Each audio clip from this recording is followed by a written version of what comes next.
आकांक्षा, तान्या, रानी, निकी और गौरी ये पांचों एक नए हॉस्टल में जाती हैं। ये अलग अलग जगह से होती है, लेकिन इनकी वहाँ जाकर काफ़ी अच्छी दोस्ती हो जाती है, क्योंकि इन पांचों के कमरे बराबर बराबर में थे। निकी और गौरी एक कमरे में रहती थी, आकांक्षा, रानी और तान्या दूसरे कमरे में रहती थी। इन पांचों में बहुत गहरी दोस्ती हो जाती है। तभी उन्हें पता लगता है कि तान्या उन सबसे बहुत अलग है। तान्या बहुत ज़्यादा तेज तर्रार थी, आकांक्षा बहुत शाय थी, लेकिन वहीं गौरी बहुत सिंपल और बहुत सुलझी हुई लड़की थी। तान्या हमेशा कुछ ना कुछ ऐसा करती रहती थी कि जिससे उन सबको डांट पड़ती थी, लेकिन सिर्फ गौरी ही ऐसी थी जो उसे समझा सकती थी, या जिसकी वो मानो थोड़ी बहुत बात मान लिया करती थी। एक दिन उन्हें पता चलता है कि उनके हॉस्टल में एक रूम ऐसा है जो हमेशा बंद रहता है और जहाँ पर किसी का भी जाना अलाउड नहीं है। तान्या के दिमाग में तभी से कुछ न कुछ खुराफात स्टार्ट हो जाती हैं और वो वहाँ पर जाने के लिए आकांक्षा, रानी और निकी तीनों को मना लेती हैं और वो उस रूम में चले जाते हैं। जैसे ही वो उस रूम में जाते हैं, उस रूम का टेम्परेचर बहुत ठंडा होता है।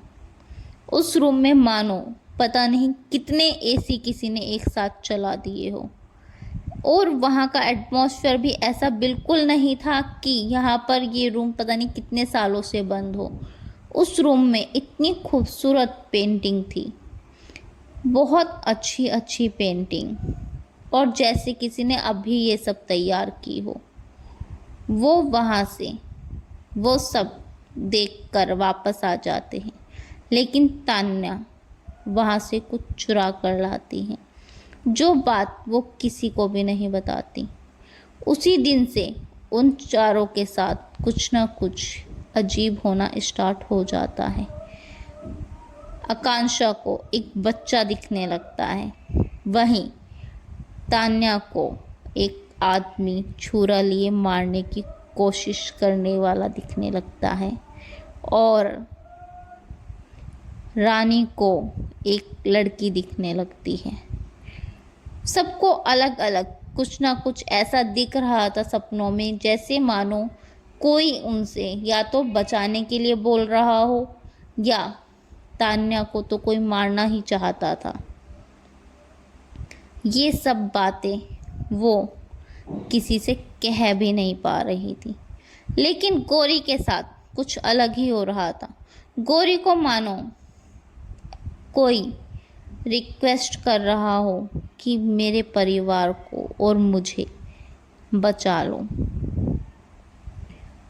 ये सब बातें गौरी इग्नोर कर देती, क्योंकि गौरी इस बारे में नहीं जानती थी कि उनकी दोस्तों ने कुछ ऐसा किया है जो उन्हें नहीं करना चाहिए था।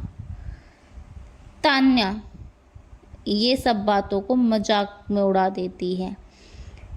आकांक्षा, रानी और निकी इन सब बातों से बहुत परेशान थे, और वो तान्या को इन सब बातों के लिए बहुत गुस्सा कर रहे थे कि तुम हमें वहाँ क्यों लेकर गई थी, हमें तुम्हारी बातों में आना ही नहीं चाहिए था।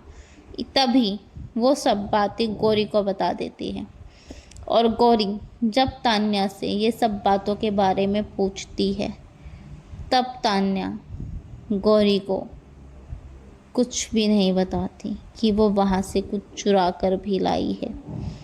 लेकिन गौरी को मानो पहले ही कोई सारी बातें बता चुका था। गौरी उससे तभी पूछती है कि तू वहाँ से क्या चुरा कर लाई है। ये बात सुनकर तान्या एकदम शॉक्ड हो जाती है कि नहीं, मैं क्यों चुरा के लाऊंगी वहाँ से कुछ, मेरे पास तो कुछ भी नहीं है। तभी गौरी उससे उन लोगों की माला के बारे में पूछती है कि तुम वहाँ से उनकी माला क्यों चुरा कर लाई हो, मुझे अभी वो माला दो और मैं उसे वापस रखने जा रही हूँ। तभी तान्या उसकी बातों को झूठा साबित कर देती है और उसी रात तान्या की डेथ हो जाती है। तान्या अपनी जान एक माला के चक्कर में खो देती है और गौरी उसके रूम में ढूंढकर वो माला वहाँ पर वापस रखाती है। उस दिन के बाद से आज तक आकांक्षा रानी और निक्की को कभी किसी ने कुछ नहीं कहा और गौरी ने भी उनसे ये कसम ली कि तुम आज के बाद ऐसा कुछ नहीं